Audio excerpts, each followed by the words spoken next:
Sementara itu, polisi bongkar pabrik ekstasi rumahan di markas Organisasi Masyarakat Kota Medan, Sumatera Utara. Polisi menangkap 3 orang dalam penggerebekan tersebut.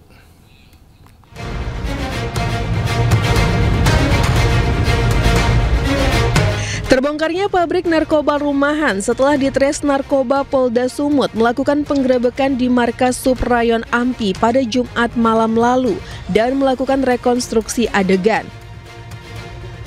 Dari hasil penggerebekan, petugas menangkap 3 orang pelaku berinisial SS yang diketahui meninggal dunia karena lompat ke sungai, kemudian pelaku M dan FA. SS diduga merupakan pemilik pabrik rumah narkoba tersebut sekaligus ketua Subrayon Ampi, Kelurahan Hamdan, sedangkan M dan FA berperan membantu menjualkan dan mencari bahan baku untuk produksi ekstasi. Adapun barang bukti yang disita oleh petugas 94 butir ekstasi berlogo bintang, alat pres modifikasi, martil, alat kikir, wajan, dan piring yang digunakan untuk produksi. Kemudian ditemukan juga pewarna bahan pembuat makanan, pengeras berbentuk dempul, paracetamol, dan 2 butir obat mengandung sabu atau metafetamin. Di kantor Subrayon ini ada 3 ruangan yang peran dan fungsinya terkait dengan memproduksi narkotika jenis ekstasi itu memiliki peran yang berbeda-beda. Ruang 2 ternyata di situ didapati bahan-bahan untuk membuat ekstasi home industry.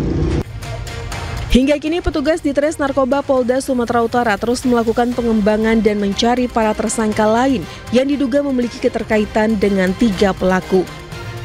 Dari Medan, Sumatera Utara, Aminur Rashid, iNews melaporkan. Jika biasanya pemadam kebakaran bertugas memadamkan api, kali ini ada tugas lain yang tak kalah menegangkan. Petugas Damkar Kota Depok harus menolong anak laki-laki berusia 7 tahun yang alat vitalnya terjepit resleting celana.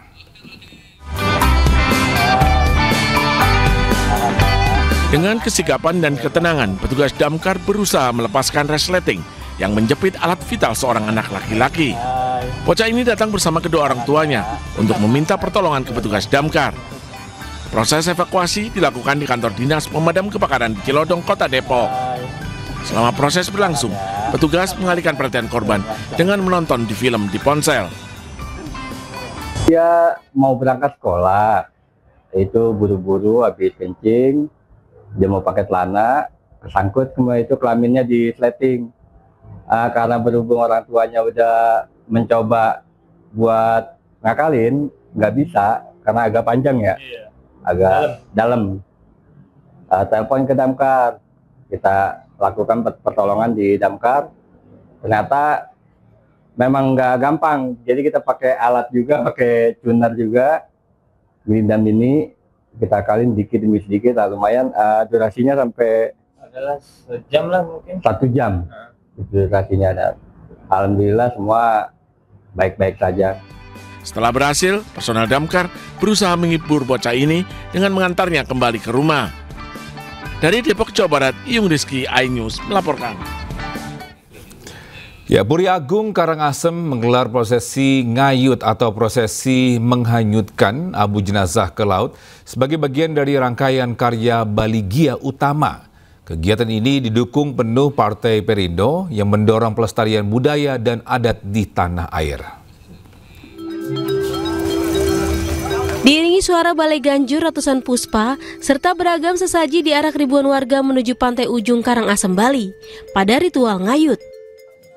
Prosesi ngayut menjadi penutup rangkaian karya Baligya Utama, yang digelar Puri Agung Karangasem. Partai Perindo yang dikenal Partai Kita turut memberikan dukungan melalui mobil ngayah.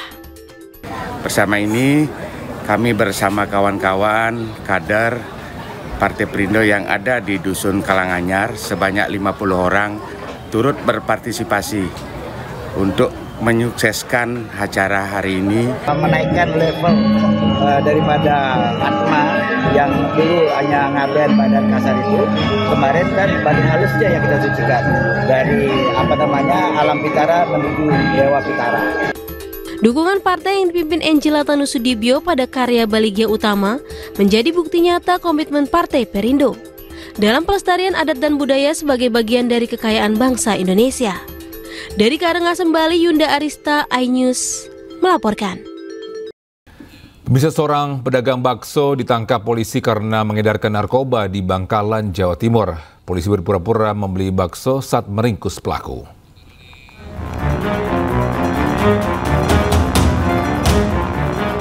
Dengan santainya, sejumlah personil Sat Narkoba Polres Bangkalan ini menyamar sebagai pembeli bakso di sebuah lapak bakso, Kelurahan Pangranan, Kabupaten Bangkalan. Padahal mereka sedang mengincar dan hendak menangkap si penjual baksonya berinisial JU. Saat si penjual sedang fokus melayani pembelian, polisi melakukan pendekatan persuasif agar tersangka tidak memberontak dan melawan. Mengetahui para pembeli baksonya ini adalah polisi, tersangka JU pun hanya bisa pasrah. Saat digeledah, polisi menemukan alat hisap sabu di dalam gerobak baksonya serta beberapa klip plastik berisi sabu-sabu siap jual. Penangkapan ini berdasarkan laporan warga yang resah akan transaksi narkoba di lingkungannya. Untuk menjual sabu, dia menjual bakso dan menawarkan sabu kepada masyarakat. Sabunya disimpan di gerobak dan pas waktu pengamanan, anggota Satres Narkoba pura-pura beli bakso. Akibat perbuatannya, tersangka JU terancam hukuman 6 tahun penjara. Dari Bangkalan, Madura, Taufik Syahrawi melaporkan. Ya, terima kasih masih bersama kami di iNews Siang. Pemirsa, pegawai perusahaan di Pulau Gadung dikejutkan temuan jasad pria di plafon gedung perusahaan. Korban diduga telah tewas beberapa hari hingga petugas kesulitan mengevakuasi jasadnya.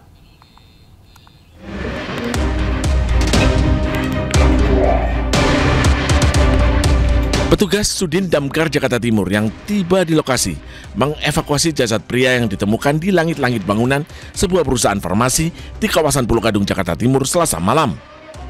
Petugas damkar sempat kesulitan mengevakuasi lantaran kondisi jasad sudah membusuk dan menempel di langit-langit bangunan. Usai dievakuasi, korban yang diduga telah meninggal selama beberapa hari ini selanjutnya dibawa ke Rumah Sakit Polri Kramat Jati untuk diautopsi. Sementara petugas Polres Metro Jakarta Timur langsung melakukan olah TKP di lokasi kejadian. Mengevakuasi penemuan jenazah yang ada di atas plafon sebuah perusahaan yang kondisi jenazahnya sudah dan proses evakuasi pun cukup sulit karena terkendala sempitnya akses dan juga karena kondisi korban ini telah membusuk. Belum diketahui penyebab meninggalnya pria tanpa identitas tersebut dan kasus ini masih dalam penyelidikan Polres Metro Jakarta Timur.